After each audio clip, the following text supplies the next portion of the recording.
Hello everyone. आप सब कैसे हो? आज की वीडियो में पढ़ेंगे भारतीय संविधान की प्रमुख विशेषताएं। संविधान की प्रमुख विशेषताएं हैं मुद्देशिका।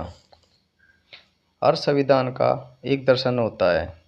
भारत के संविधान का भी एक दर्शन है जो जवाहरलाल नेहरू द्वारा प्रस्तुत उद्देश्य प्रस्ताव में निहित है।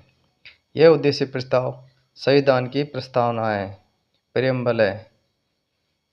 इसी ने संपूर्ण संविधान के दर्शन को मूर्त रूप प्रदान किया है।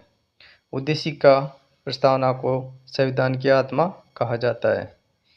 संविधान की आत्मा किसे कहा जाता है? उद्देशिका प्रस्तावना को कहा जाता है। संविधान सभा के गठन का विचार सर्वप्रथम वामपंथी नेता एम.एन. राय द्वारा 1934 में रखा गया था।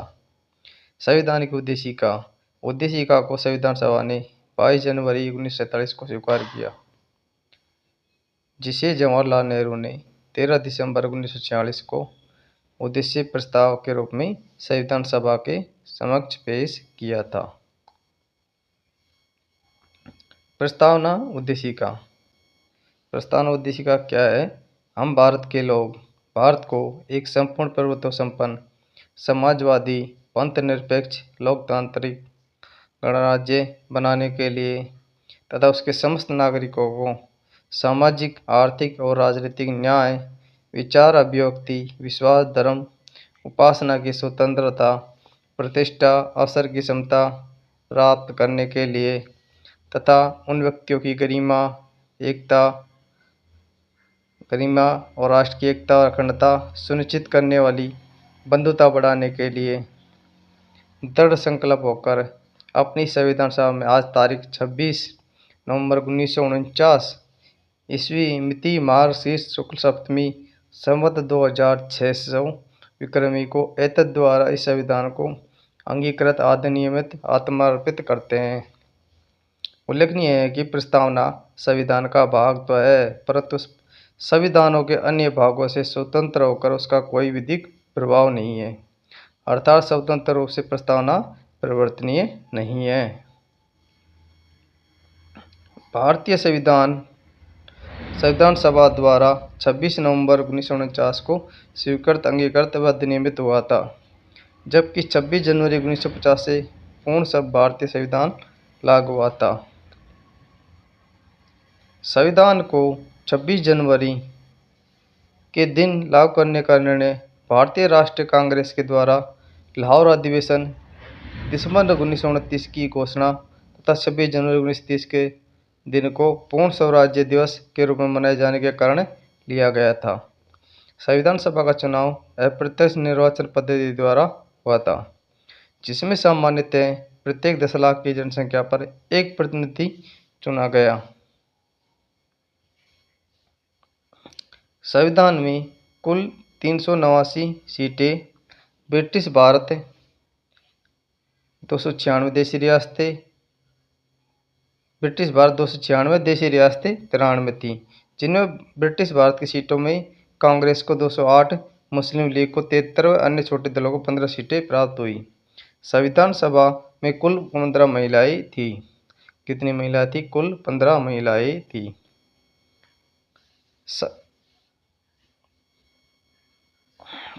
संविधान की निर्माण की प्रक्रिया में श्री बी.एन. राव को संवैधानिक सलाहकार नियुक्त किया गया तथा विश्व के लगभग 60 महत्वपूर्ण देशों के संविधान का अध्ययन किया गया। संविधान सभा की पहली बैठक 9 दिसंबर 1946 को, अंतिम बैठक 24 जनवरी 1950 को हुई। संविधान के फाइनल ड्राफ्ट को बनाने में 2 साल 11 माह 18 दिनों का समय लगा था। संविधान सभा में संविधान का प्रथम वाचन 4 से 9 नवंबर 1948 को हुआ था। 4 से 9 नवंबर 1948 को प्रथम वाचन हुआ था। द्वितीय वाचन 15 नवंबर 1948 से 17 नवंबर 1949 तक हुआ था। तृतीय वाचन 14 नवंबर से 26 नवंबर 1949 चला। संविधान सभा प्रतीक मोर हाथी था। संविधान सभा का प्रतीक या मोहर क्या था? हाथी था। एस.एन. मुखर्जी को संविधान सभा का मुख्य प्रारूपकार नियुक्त किया गया था। संविधान सभा के 7वें अधिवेशन में महात्मा गांधी को श्रद्धांजलि अर्पित की गई थी।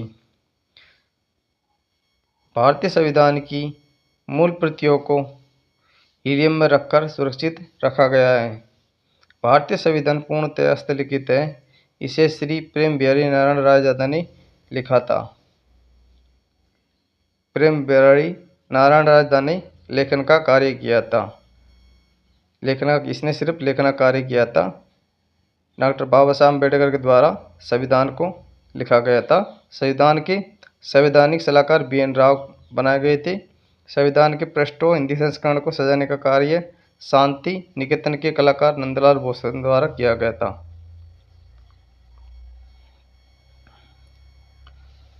भारतीय संविधान में कुल 395 अनुच्छेद, 22 भाग, 12 अनुसूचियां हैं।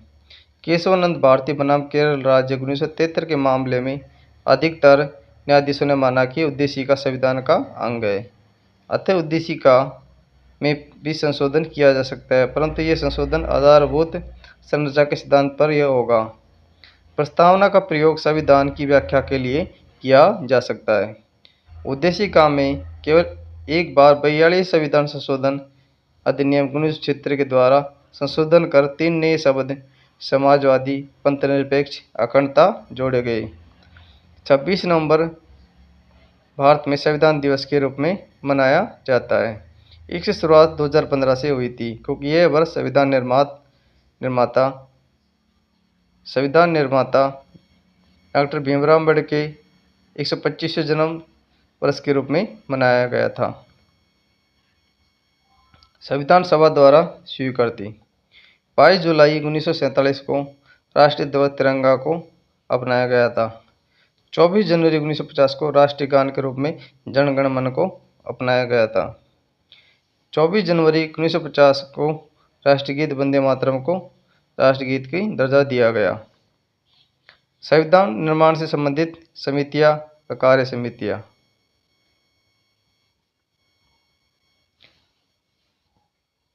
संघ शक्ति समिति, इसका अध्यक्ष जवाहरलाल नेहरू को बनाया गया था। संघीय संविधान समिति, इसका अध्यक्ष जवाहरलाल नेहरू को बनाया गया था। संघ शक्ति समिति और संघीय संविधान समिति दोनों के अध्यक्ष कौन थे? जवाहरलाल नेहरू थे। प्रांतीय संविधान समिति के अध्यक्ष सरदार वल्लभ भाई पटेल को बनाया गया था। प्रारूप समिति ड्राफ्टिंग कमेटी का अध्यक्ष डॉक्टर BR अम्बेडकर बाबा साहेब को बनाया गया था। मूल अधिकारों एवं अल्पसंख्यक संबंधी परामर्श समिति के अध्यक्ष सरदार वल्लभ भाई पटेल को बनाया गया था। मूल अधिकार उप समिति के अध्यक्ष JB कृपलानी थे। अल्पसंख्यक उप समिति के अध्यक्ष SC मुखर्जी थे। प्रक्रिया नियम समिति, इसके अध्यक्ष डॉक्टर राजेंद्र प्रसाद थे। राज्यों के लिए समिति, राज्यों से समझौता संबंधित, इसका अध्यक्ष डॉक्टर जवाहरलाल नेहरू को बनाया गया था। संचालन समिति डॉक्टर राजेंद्र प्रसाद को इसका अध्यक्ष बनाया गया था। संचालन समिति का कुछ छोटी समितियां थीं जिनके अध्यक्ष में संविधान सभा के कार्य संबंधी समिति, इसके अध्यक्ष GV मावलंकर थे। कार्य संचालन समिति के अध्यक्ष डॉक्टर KM मुंशी को बनाया गया था। सदन समिति, इसके अध्यक्ष डॉक्टर पट्टाभी सीतारामैया को बनाया गया था। राष्ट्रीय ध्वज संबंधी तदर्थ समिति, इसके अध्यक्ष डॉक्टर राजेंद्र प्रसाद को बनाया गया था। अमेरिकी संविधान विश्व का प्रथम लिखित संविधान है, जबकि भारतीय संविधान विश्व का सबसे बड़ा लिखित संविधान है। प्रारूप समिति ड्राफ्टिंग कमेटी, BR अम्बेडकर की अध्यक्षता में गठित प्रारूप समिति संविधान सभा की सबसे विशिष्ट समितियों में शामिल थी। इसका गठन 29 अगस्त 1947 को हुआ था। इसमें 7 सदस्य थे। इसकी प्रमुख जिम्मेदारी संविधान सभा का प्रारूप निर्धारित करना था। संविधान सभा में डॉक्टर अम्बेडकर का निर्वाचन बंगाल प्रांत से हुआ था, लेकिन विभाजन के कारण वह क्षेत्र पाकिस्तान में चला गया। इसलिए डॉक्टर अम्बेडकर का पुनः निर्वाचन बम्बई से किया गया था। प्रारूप समिति के सदस्य, प्रारूप समिति में कौन कौन से सदस्य थे? पहला था डॉक्टर बी आर अम्बेडकर इसके अध्यक्ष थे। एन गोपाल स्वामी अयंगर, अल्लादी कृष्ण स्वामी अयंगर, डॉक्टर के एम मुंशी, सैयद मोहम्मद अली सादुल्ला, एन माधवराव। इन्होंने बी एल मित्र की जगह ली क्योंकि उन्होंने स्वास्थ्य कारणों से त्यागपत्र दे दिया था।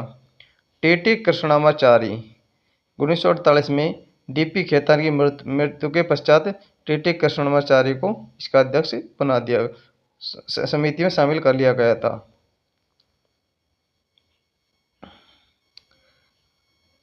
भारतीय संविधान पर अन्य देशों के संविधान का प्रभाव।